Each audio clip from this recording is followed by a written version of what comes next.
Our topic is the rise of the nation state. And the first problem we must confront is that most of what is said about the nation state is not true. The nation states of the world present themselves as republics today, or democracies, or even to cover all bases, as democratic republics. But they are neither democracies nor republics, in any traditional sense of those terms. Nor are most nation states really nations. Great Britain, for instance, is not a nation, but a United Kingdom of at least 4 nations. And many things called states are not really states.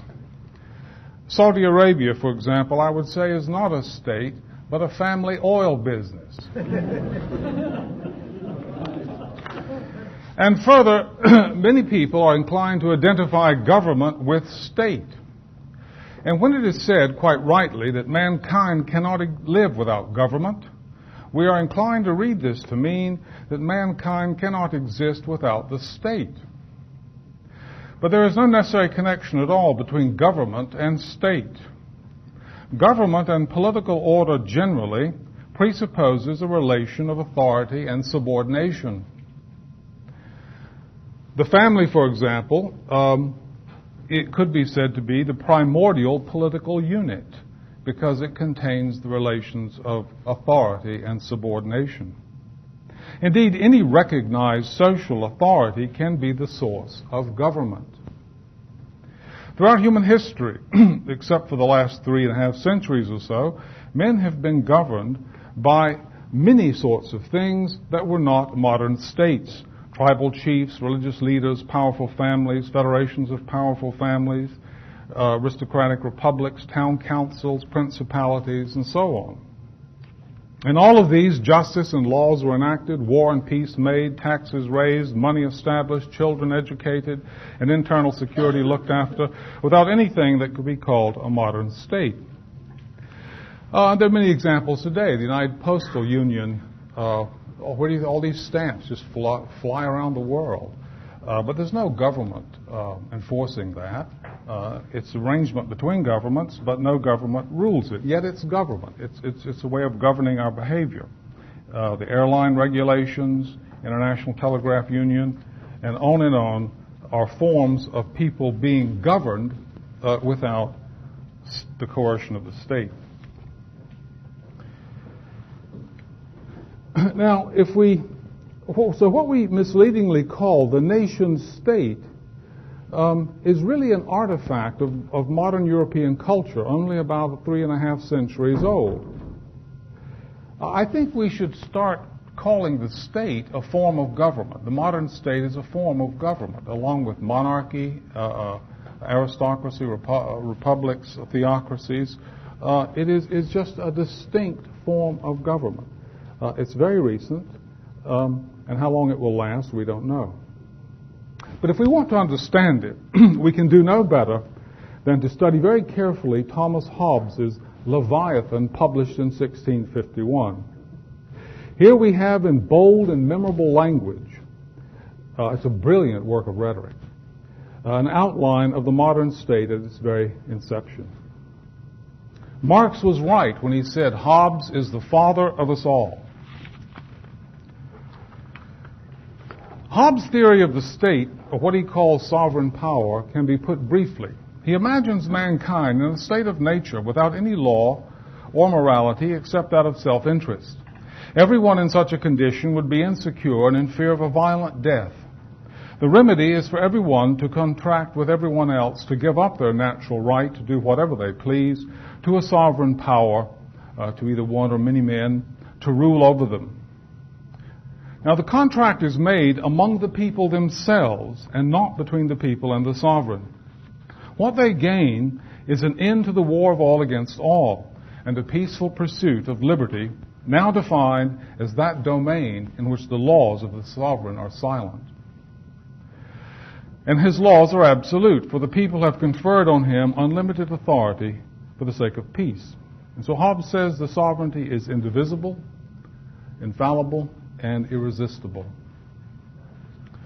The only check on the sovereign is that of prudence. He knows that if he pushes the people too far, he may drive them back into a state of nature, and hence rebellion. But he has no moral or legal obligations to the people as such, for his will is law. Now, what Hobbes had theorized was not a bright idea he had figured out by himself, but the idealization of a mode of political association already in the process of formation in Europe. There are two features of the Hobbesian account that are important for understanding the character of a modern state. And if nothing else is remembered from this lecture, I'd like for you to carry away these two features to think about. The first is that Hobbes says the state is vast in scale. He calls it Leviathan. He puts no limits on its size. It can expand, but it can't contract. And the second is, the state is, quote, an artificial man, end quote. Now, both of these theses, that the state is big and artificial, contradict classical political philosophy, and indeed medieval philosophy, which taught that political order, for the most part, should be small, and that rule should be not by an artificial man, but by men of merit.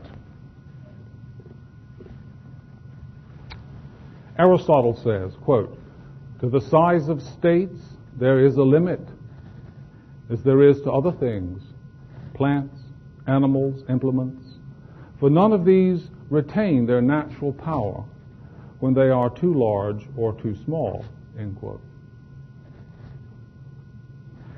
And then again he says, if citizens of a state are to judge and to distribute offices according to merit, then they must know each other's character, end quote. And that requires a human scale. Now, on the point about political size, Aristotle seems to me to be basically right. Human flourishing does not require vast-scale modern states.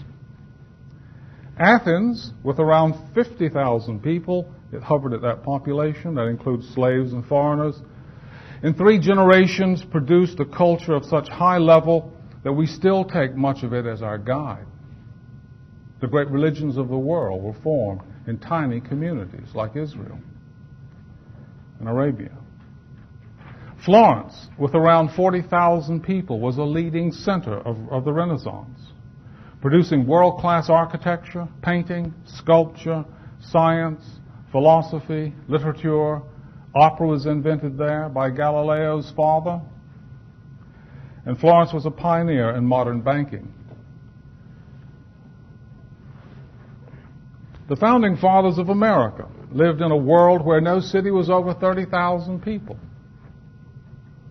New York did not reach 100,000 until 1820.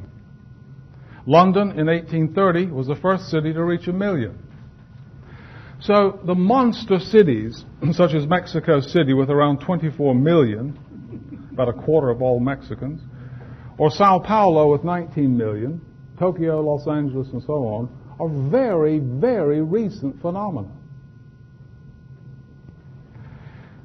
These are themselves artifacts of the centralizing disposition of that artificial man that Hobbes theorized to be the essence of the modern state. It's as if the artificial man gives birth to other little artificial men. I would like to entertain now, without argument, for the moment, Aristotle's thesis that political order is rooted in the social nature, political order that is rooted in the social nature of man tends to be small. The modern state is not rooted in the social nature of man. It's a different kind of thing. But if we're looking at the Aristotelian political order, it tends to be small. Let's just assume that for the moment. If that's true, large scale, we should expect that large political formations would usually be, I think this is true, the result of force and domination. In other words, if it's natural for human beings to have small states, then the big ones are probably going to be the result of force. And if that's right, there's a moral presumption on behalf of smaller political units. The burden of proof, then, should be on one who says the state must be large. Since humans are disposed to cantonize into smaller units, and since large political formations are evidently not necessary for human flourishing, there is something strange and sinister about Hobbes' assumption that the state must be vast in scale. Nor can this strangeness be eliminated by considering the weakness of Aristotle's account, namely that Aristotle did not have the experience of universal forms of government, such as Christianity, that operate on a global scale. Dr. Rako said something about that, the importance of an international society in the story of liberty in the West. But Hobbes was aware, unlike Aristotle, of these universal forms of government. For example, the papacy, and that relaxed imperial federation known as the Holy Roman Empire. But he rejects them as having no authority over the state. Like Aristotle's polis, the Hobbesian Leviathan is confined to a definite territory, unless it conquers some more. The difference is that for Aristotle, the political order is and must be within a human scale. It can, he says, be taken in at a single view or walked across in a single day. For Hobbes, it is cut off entirely from anything that could be called human scale. Now, the term Leviathan comes from the book of Job in the Bible and refers to a great sea monster. God tells Job that he cannot control Leviathan. He cannot get his hook in him as he can with other fish. The Leviathan in the book of Job is a symbol of the forces of nature with which man must contend and cannot control.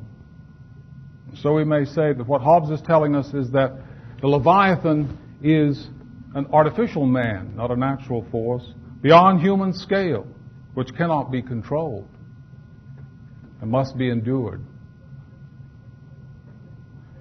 His philosophy is an attempt to show that this is nonetheless a form of political association demanded by our nature, the sorts of blokes we are. But in this, Hobbes is mistaken.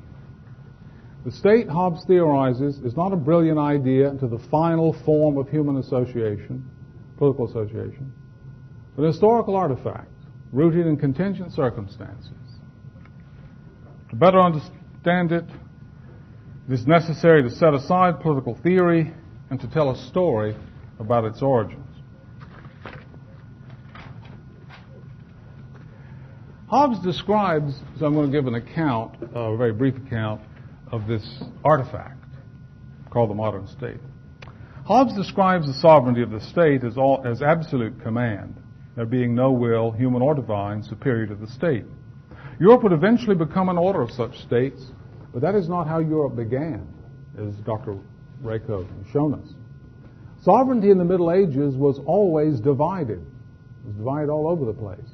The church, a universal institution, had long since declared itself sovereign over spiritual matters and over those temporal possessions and powers necessary to rule in spiritual matters.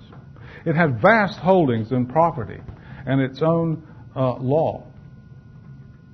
As far as secular matters went, Europe was composed of thousands of independent units of every conceivable kind, tribal societies, kingdoms, principalities, dukedoms, bishoprics, republics, city-states.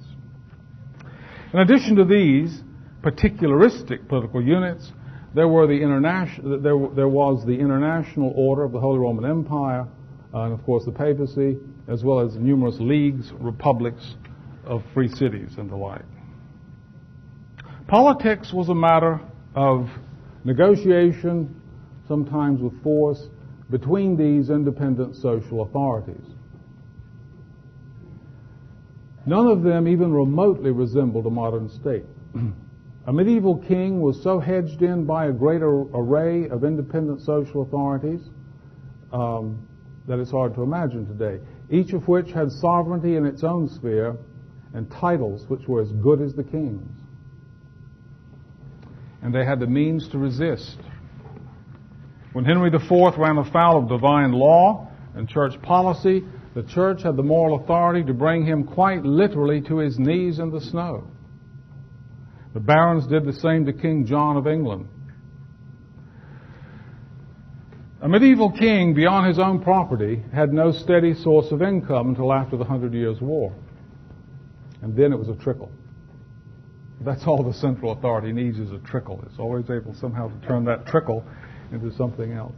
But anyway, the king had to constantly go begging for revenue and troops to powerful independent social authorities who could say no.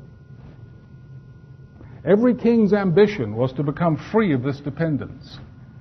To make a long and complicated story short, monarchs eventually, after centuries, gained this independence, and in the process of doing so, they created, without exactly intending to do so, the modern state. By the end of the Middle Ages, the monarchs had defeated the church. That is to say, its independence had been considerably weakened. From then on, the monarch would be engaged in a battle with the nobility and the towns, a battle which Charles I, as far as the nobility goes, would lose and pay for with his head, and one that Louis XIV would win. The 30 Years' War would reduce the Holy Roman Empire to a shadow, or a shadow of a shade, maybe, thus removing the last international form of government from competition with the European monarchs. By the Treaty of Westphalia in 1648, which ended the 30 Years' War, Europe had become an order of modern centralized states under what was now called absolute monarchy. Hume, in the middle of the 18th century, says that absolute monarchy is 3 generations old. That's how he thinks of it. Over a period of 600 years, the kings of Europe had succeeded in centralizing unprecedented power and resources, placed in between 2 powerful international bodies, the papacy and the Holy Roman Empire on the one hand, and a host of local and regional sovereignties on the other. By carefully playing one of these factors against the other, and in bewildering combinations, the kings were able eventually to destroy the rich and complex system of divided sovereignty that had characterized Europe in favor of a system of large states, each of which enjoyed absolute sovereignty within its borders. Now, within these borders, which have gotten larger and larger, were conquered peoples of all sorts, speaking different languages with different traditions, and whose loyalties had formerly been given to other social authorities. To rule this large aggregate, the monarchs developed an administrative system through which a single will could flow down to millions of individuals. Nothing, of course, like we know today, but it was the beginning. This sort of thing was new, and it is this administrative machinery that people had in mind when they spoke bitterly in the 17th and 18th centuries about absolute monarchy.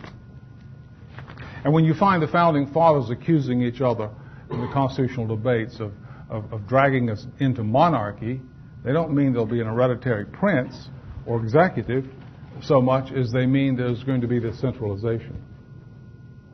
So when people complain about monarchy, it's centralization. The king's bureaucracy, by its very nature, had to operate according to strict procedures which could not be arbitrarily altered, even by the king, without destroying the utility of the system.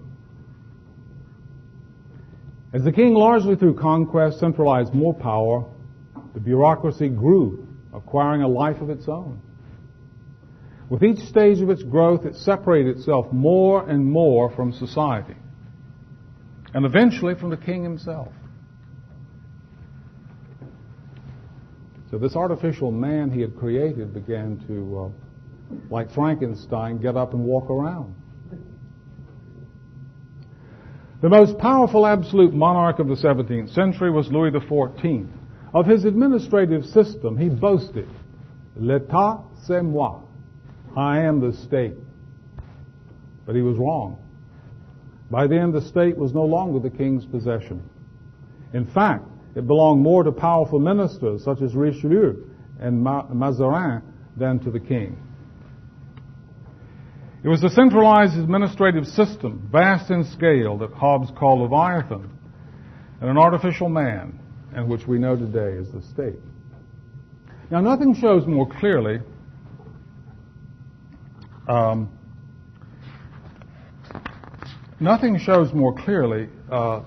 the state how far the state had come in separating itself from society than the French Revolution, which swept away all traditional forms of society.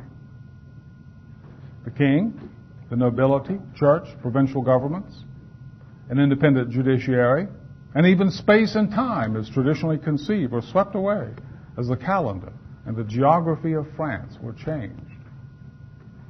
Everything was eliminated but one thing: the state administrative system. And indeed, it was the state system that was doing the eliminating. The machinery of the state was now being operated by not by king, nobility, and priests, but by people calling themselves Republicans. The Republicans, however, did not weaken its power, but increased it 1,000-fold.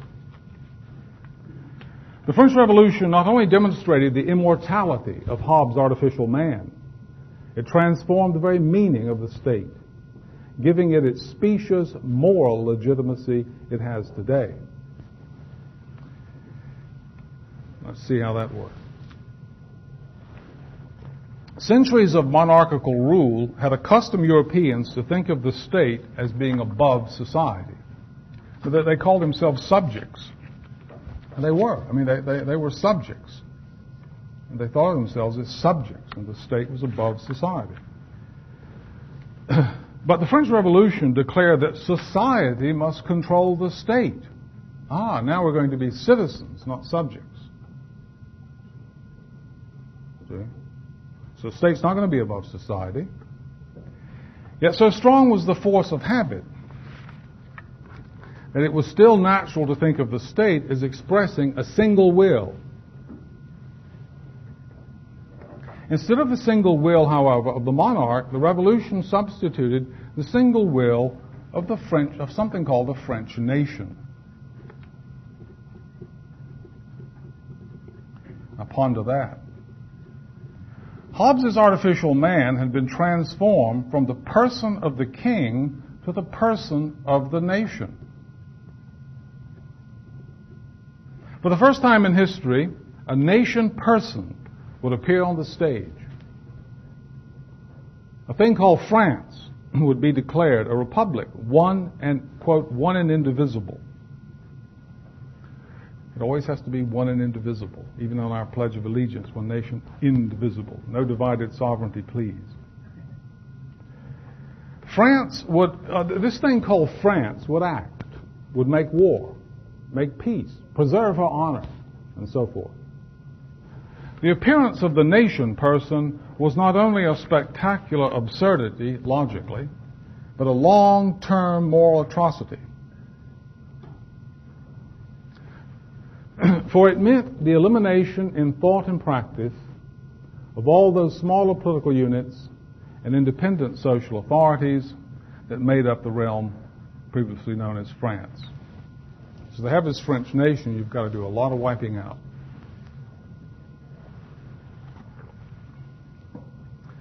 Despite the king's effort at centralization, France was still a highly decentralized region from its long European experience.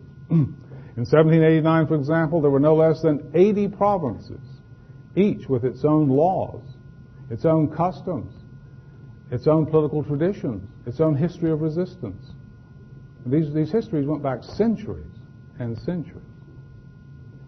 One's sense of national identity, insofar as one had one, was tied to these traditional political regions. And as late as 1871, a study showed, to the dismay of the centralizers, that 2/3 of the French public school children did not identify their nation as France, but instead named Normandy, Brittany, and so on as their nationality. And some of these people are still talking that way. No more than 13% of the people could even speak the language the government designated as French. And even fewer than that spoke the language on a regular basis. And no one at all in the South spoke it.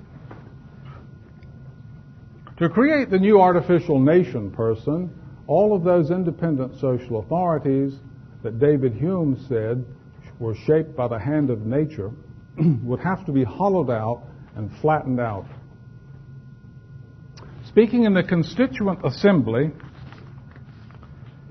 on September the 7th, 1789, Emmanuel Sieyès urged this project of flattening out with great vigor. Quote, France must not be an assemblage of small nations, each with its own democratic government. She is not a collection of states. She is a single whole, made up of integral parts. These parts must not have each a complete existence of its own, for they are not wholes joined in a mere federation, but parts forming a single whole. The difference is a big one.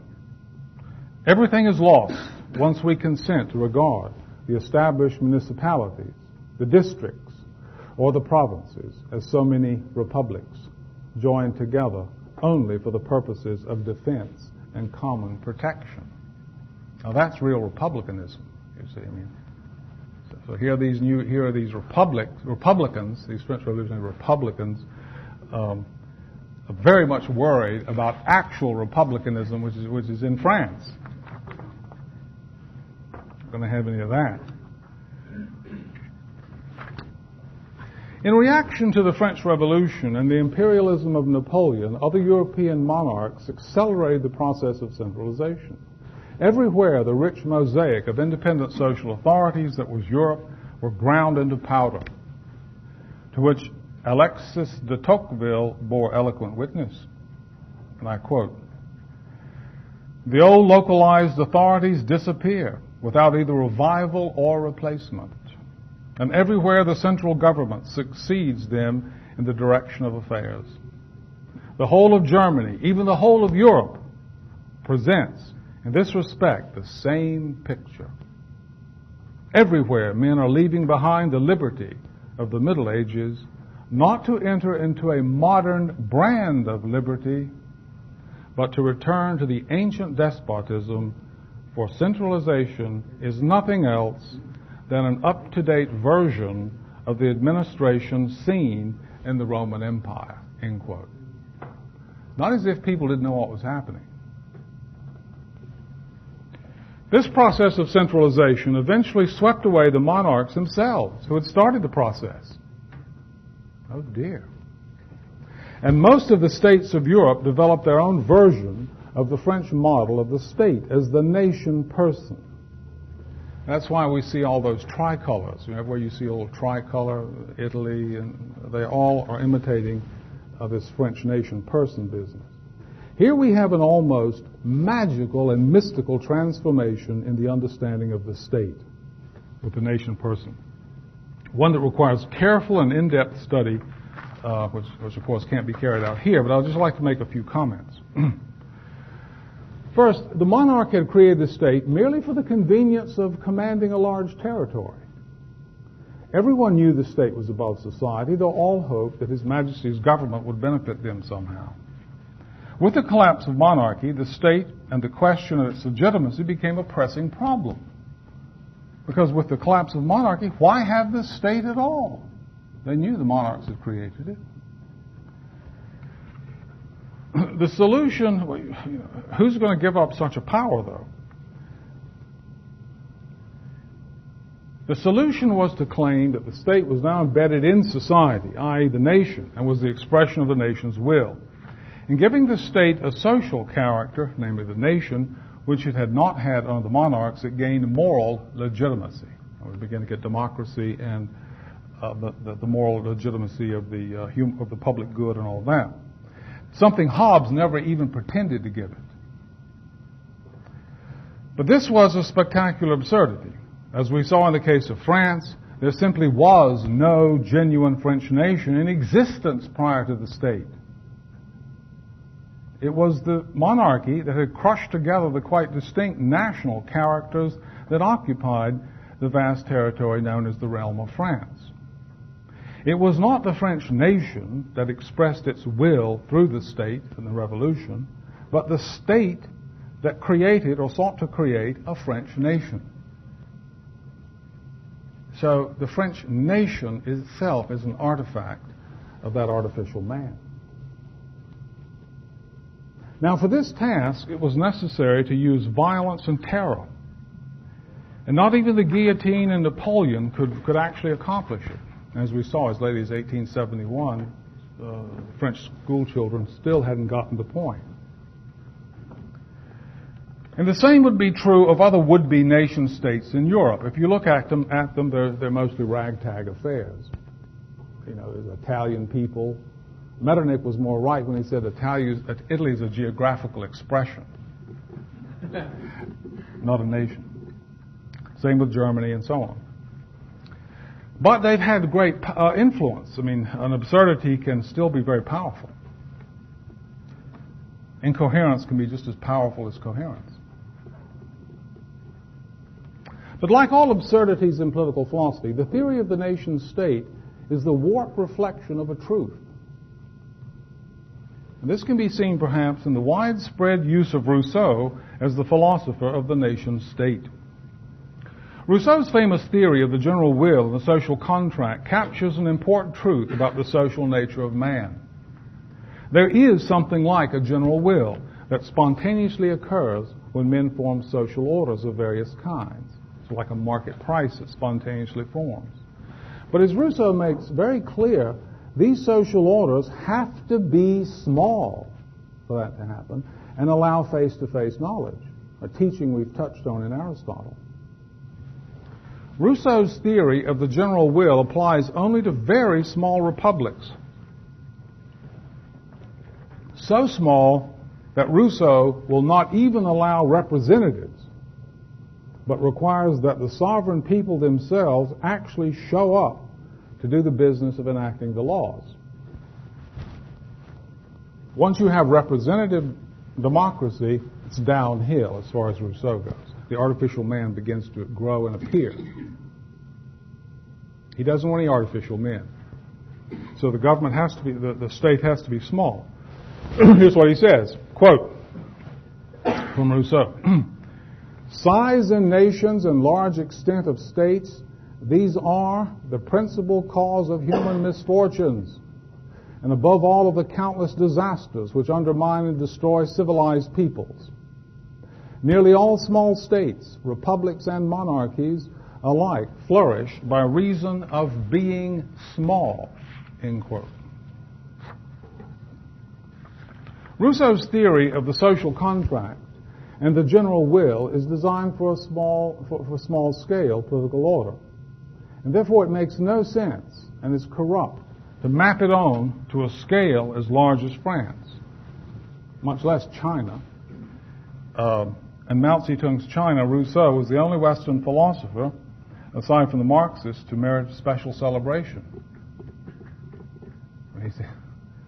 You read the general will and all, and Mao Zedong thought, sounds good to him. Map it onto China. But the same thing was done in France. And even Montesquieu will talk about republics, but France possibly being a republic or European-sized republics, as if you could do that on the scale of European countries. And Rousseau does this too. I mean, he says they have to be small, but he slips every once in a while. But the French revolutionaries did that. They made that mistake of taking something appropriate to small scale and getting it out of scale. Although the modern state has been the greatest destroyer of genuine nations and social authorities and communities ever devised, it corruptly presents itself in various social guises as the will of the nation. It destroys nations, and then it is the nation. As government of the people, by the people, and for the people. The destroyer of genuine social orders and communities, it with a straight face calls itself socialism or communism. See, these terms, nation, socialism, communism, even fascism are pandering to a deep human need. Humans need communities. They need society. And the state, having wiped it away, they need it. And then there's a market for the state to come on the scene and provide society for them, to provide community for them, to provide a nation for them, to bind them together. Fascism means to bind together. Well, they were bound together before they got torn up. So we see a pattern here. The modern state destroys, creates a problem, and then presents itself as the solution. Follows policies that weaken destroy families, weaken them, then wonders why there's so many broken homes, etc. The monarch used, second thing, the monarch used democracy to increase the power of the state apparatus. That's an important point. The monarch used democracy to increase the power of the state apparatus. Let's see how that works. Centralization is not necessarily at the expense of the people considered as an aggregate or a mass. Centralization doesn't harm mass society. Mass society is a bunch of rootless people, and centralization is something they look toward. But what it operates at the expense of are independent social authorities and smaller political units, whose partial sovereignty cannot be tolerated by the modern state. Now, Hobbes saw all this, and he called these independent social authority, quote, worms in the commonwealth, end quote, as if you had worms eating away at your liver and your pancreas and so on. And so a state with these independent social authorities has worms and has to be dewormed of them. Consequently, a modern state will resist devolution of power. It always will. And it can never tolerate secession. It is the enemy of all centrifugal tendencies. But it may set itself up as the friend of the people in the aggregate, those who are not incorporated into any kind of social authority. It sets us up as the friend, some of whom may be genuinely oppressed by this or that social authority. And the people can be used by the central government to do these authorities in. So, independent social authorities are not necessarily good guys. They can oppress people, and then when they do, there's a market for the center to come in and isolate that independent social authority, wipe it out, get the support of other social authorities and the masses to do it. And it can do it one after the other. And since it's immortal, it just waits them out. Maybe takes 10, 20, 50, 80, 100 years. It waits them out. The artificial man doesn't die. Monarchs made this use of the people in the mass in their battle with the church, nobility in the towns. The king, for example, staffed his bureaucracy with men of low estate who had nothing, and owed everything to their office and to the king. As Lord Acton put it in the case of France, quote, the rise of democracy with the help of absolute monarchy is the one constant theme of French history. End quote. When the kings of Europe were overthrown, their state bureaucracy remained. What had been nothing more than an instrument of convenience for ruling a vast territory came now to be seen as a democratic instrument through which the voice of a single will could speak. How am I supposed to be doing?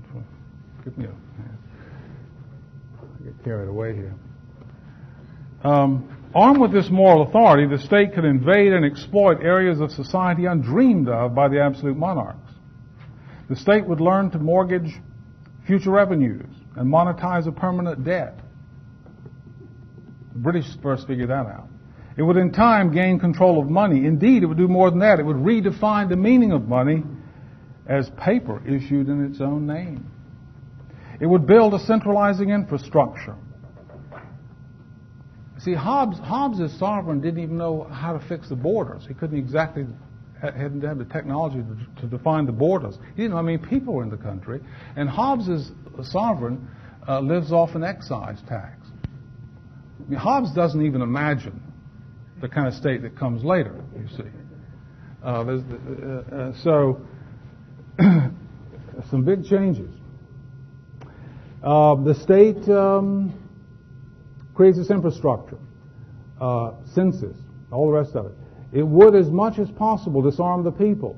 I mean, the British resisted taking a census right on up, just fought it every step of the way. The government should not know how many people there are, and so on. It would try to disarm the people, set up a permanent army. It would, for the first time, create an internal police force and a system of prisons. The state would drive traditional religion to the margin of society and take over its functions, including education and educating children. It would have a hand in shaping the soul itself. Philosophers would appear to justify these expanded powers of the state, teaching in a new form what Hobbes had already taught before, that law is what the sovereign power commands. Legal positivism, etc. Hegel would describe the state, quote, as that veritable God on earth, end quote. And he meant every word of it. And as the final form of human political association. Kojève, one of Hegel's commentators and the teacher of Marx, he believed this and concluded that moral and political philosophy had actually come to an end. This is the end of philosophy business. And that the only thing left for a philosopher to do was to become a bureaucrat in the French state, which he did. Led a good life. In principle, no, but I mean, imagine the hubris, thinking that philosophy has come to an end. Amazing. It was a God on earth, or is. In principle, no area of society was free from intrusion by the modern state. Constitutions and legalistic doctrines of individual rights were mere paper barriers because it was a center that always would interpret them. The only effective barriers were those remaining independent social authorities and traditions that had the moral strength to resist. Because as Hume said, authority is based on nothing but opinion.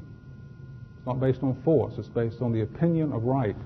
And if people have the moral strength, will be resistance. But they need communities and larger scale than individual to do that. Where these communities were strong and traditions were strong, as in Britain and the United States, centralized power was to some degree checked. Where they were weak, as in Russia and Germany after World War I, nearly every aspect of social life came under central control. But it must be said, and that will happen here if they ever get sufficiently weak, but it must be said that totalitarianism is intimated in every modern state. It's only a matter of degree. This can perhaps be best brought out by considering the state's ability to exploit society for the purposes of war. So I want to turn to that now.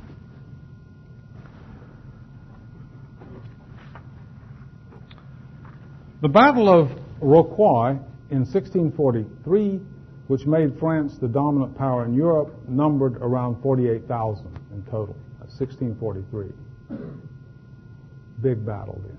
3 decades later, the largest battle in Europe was fought at Malplaquet in 1709 with a total of 200,000. So you can see what centralization has probably done. Though they were said to be absolute, European monarchs were really limited in the resources their state apparatus could take from society. They did not have the luxury of an income tax, for example, or the ability to order universal conscription. But all that changed when the state could present itself as the will of the nation. That's where the democracy comes in. The French Republic was the first to order universal conscription, August 25th, 1792. The decree, called the Levée en masse, mobilized all men and old men, all women, and even children for war. Not that they'd all fight, but the children had to pick lint out of things and so on. But everybody was mobilized. The state, however, did not have the infrastructure sufficient to implement it. It was a very warming thing, and they wanted it read twice to them because it sounded so good. The Assembly did. Except for males between 18 and 25 who were unmarried, the others weren't mobilized. But the males were. And some of these had to be dragged in chains. The size of armies the monarchs could afford had not changed much since the time of Louis XIV. Louis XVI had around 200,000 troops. Frederick the Great, a slightly smaller number. In 1795-96, however, the French nation-state raised an army of 800,000 for this draft.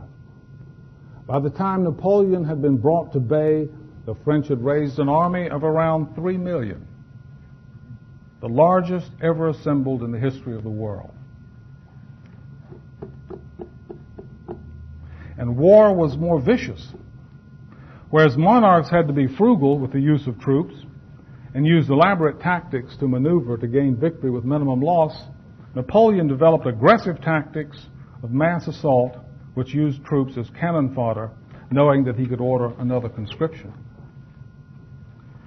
The army Napoleon raised to invade Russia was 3 times as large as any army that had been assembled in a single theater since the dawn of history, according to Martin van Creveld.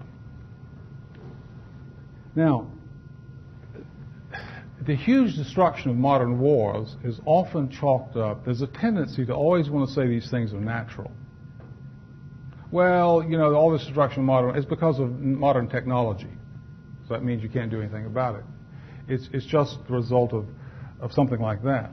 But here we see very clearly that it's not the result of technology. Technology can make it worse. Nothing had changed much in the technology of war since the early 18th century. At the beginning of the 18th century, you could shoot at a man all day at 100 yards and probably not hit him.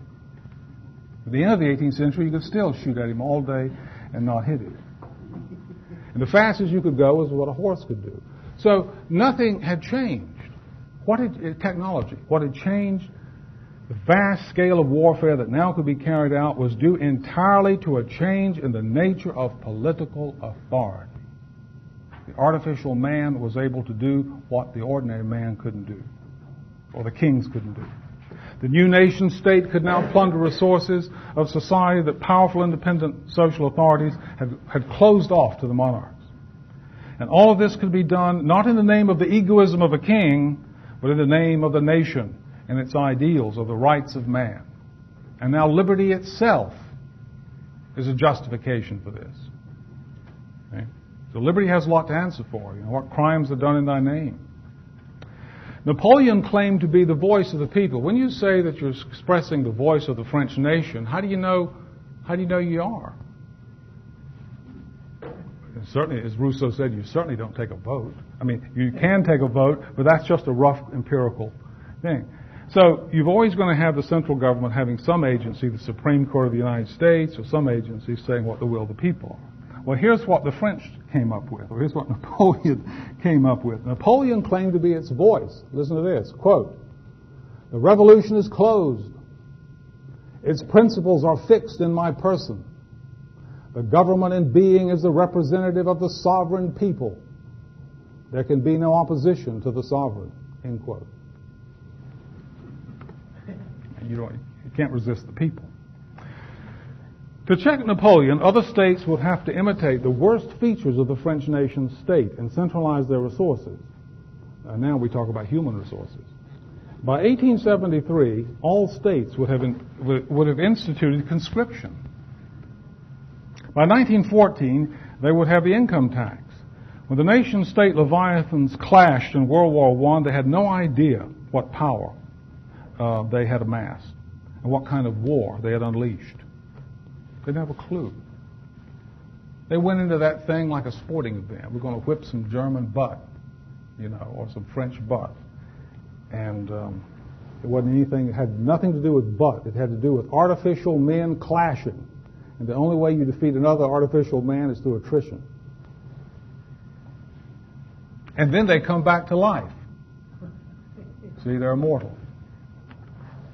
Like that horror movie. Now, in World War I, there were around 10 million battle deaths, historians tell us. This was more than all the battle deaths in the previous 2 centuries of warfare in Europe. An equal number probably died of battle-related ailments, not to mention those mutilated. It shattered the social fabric of Europe. World War II resulted in 40 to 60 million deaths, military and civilian. But that was not even the worst, if we're to believe R.J. Rummel's work in his book, Death by Government. Rummel, R-U-M-M-E-L, R.J. Rummel. In Death by Government, he argues that nearly 4 times as many people have been killed by modern states in pursuit of totalitarian ideologies and other projects against their own people than in all the wars, domestic and foreign, fought around the globe from 1900 until 1994, when his book was published. Now, he's done studies on a lot of other things, too. One of these things is try to understand just the magnitude of people killed by governments. Now, if this order of magnitude that he gives us, nearly 4 times as many people killed by governments as by war, if it's anywhere near correct, it shows that the greatest threat to human life in the 20th century has not been war as such, bad as they've been. I mean, the Soviet Union killed more of its own people than the Germans did.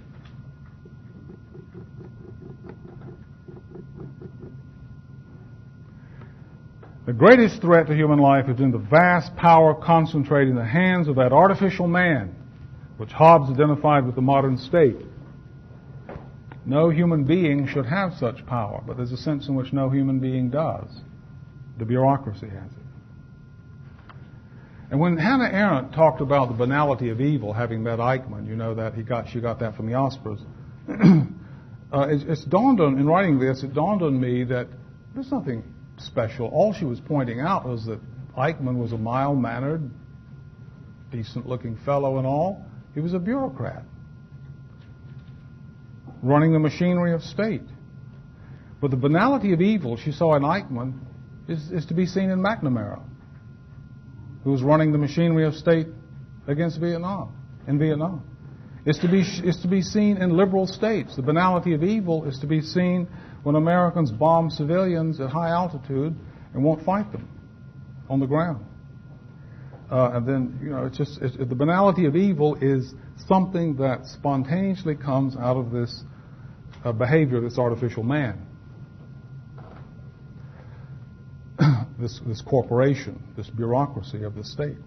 Hobbes justified the state by arguing that it was the only alternative to anarchy.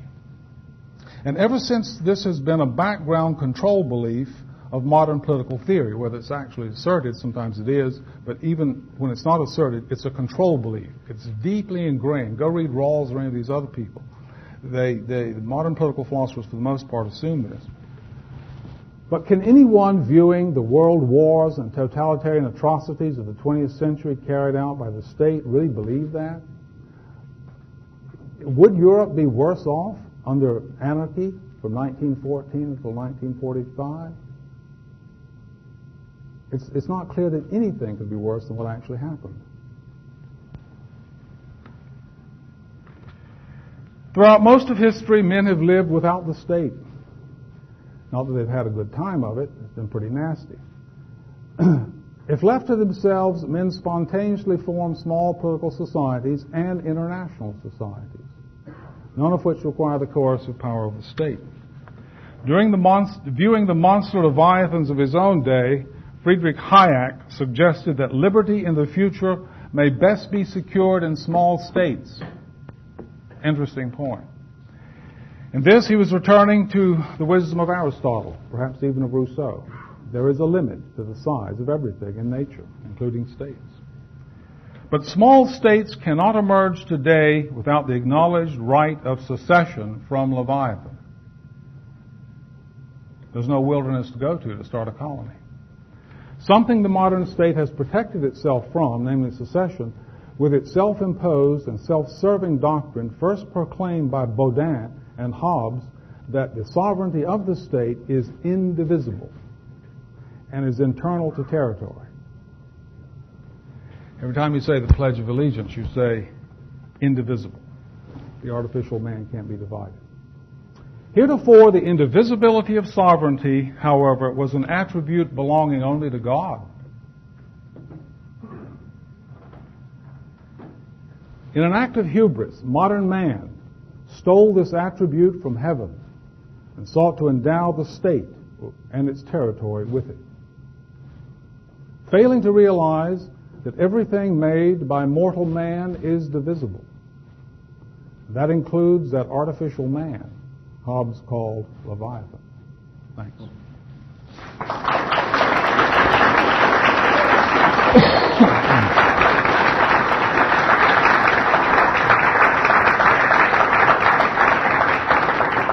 Well, I'm afraid I went too far, but we can talk about some things in the discussion, yeah.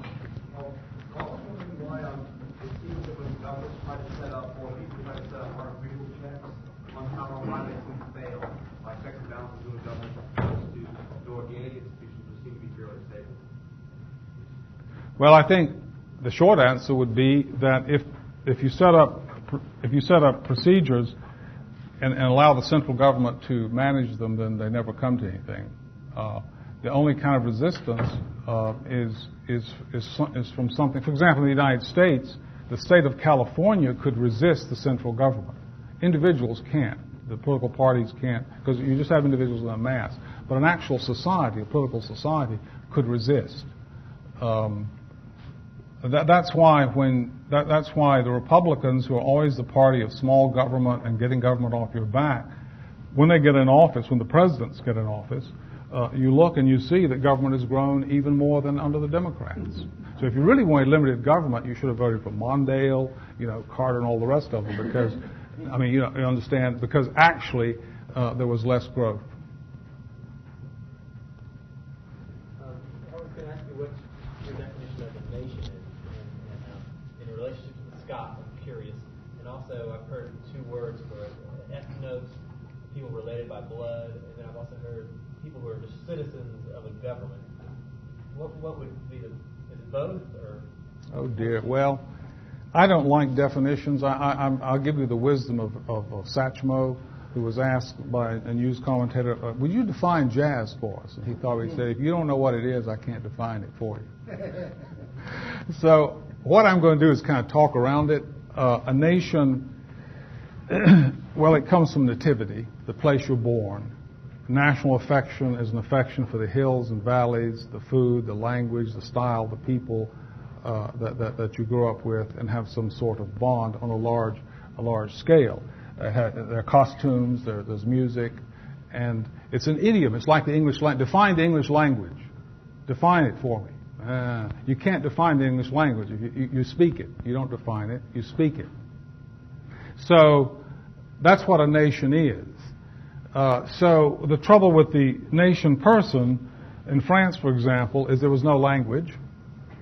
You understand? Only 13% roughly spoke the so-called official language. Everything's artificial.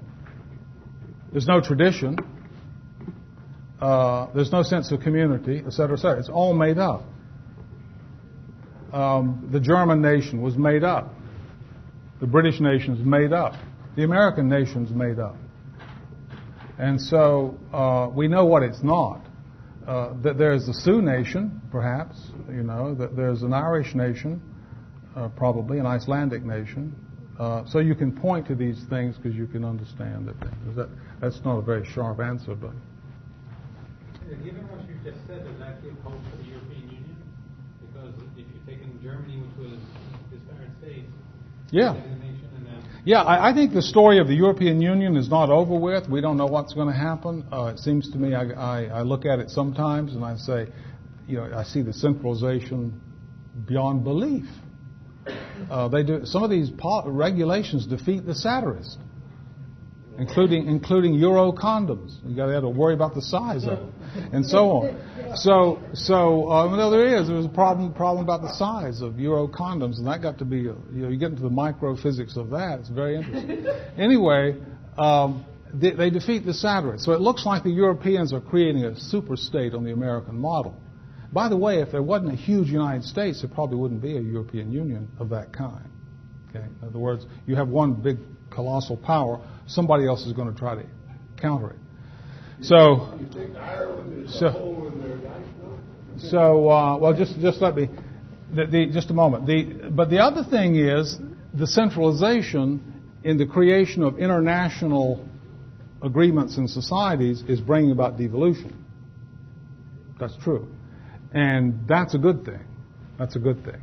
So if the devolution thing keeps going, and if there's some moral virtue there, then there'll be centers of resistance to the centralization. On the other hand, if the center is strong enough, all they're doing is dividing and conquering. And then the flattening out will start. It's already starting. So Europe is an interesting thing. It's going both ways at once. It's centralizing and devolving at the same time. And I just don't know what's going to happen. Now, as far as Ireland goes, that's a good question. I've thought about that, actually, because my wife is Irish background. We've been there about 3 or 4 times. A few years ago, started going to Ireland, and you go into a town, you see a big sign, 2/3 of the funding for the water system of this little town is provided by the EU, the big EU thing. Go into another town, 2/3 of the sanitation system, EU. Money just flowing into Ireland. And with it goes regulations. And so Ireland is changing. But my wife said, no problem. She said, when the time comes to squeeze the Irish, they'll just say no. They're getting the money. They're good at that. The buddy says, they're getting the money, and then they'll resist. I don't know. The English complain that the Greeks and Italians don't pay any attention to the regulations. Only the stupid English and the Germans obey the rules. And that's a good thing if that happens. So Ireland might be, Ireland vetoed recently this attempt to bring in, so she told me that. She said, see, I told you. They've got a market economy better than anybody else. Do they? Yeah. Good. Yes, sir. I enjoyed listening to the progression of the rise of centralized government. My question is, why did you concentrate a little bit more on Montesquieu, and why didn't you mention Locke and his positive influence on the rise of government? Plus, why didn't you come home a little bit and talk about the rise of government here as a influenced by those Montesquieu, Rousseau, Locke, Hobbes, etc.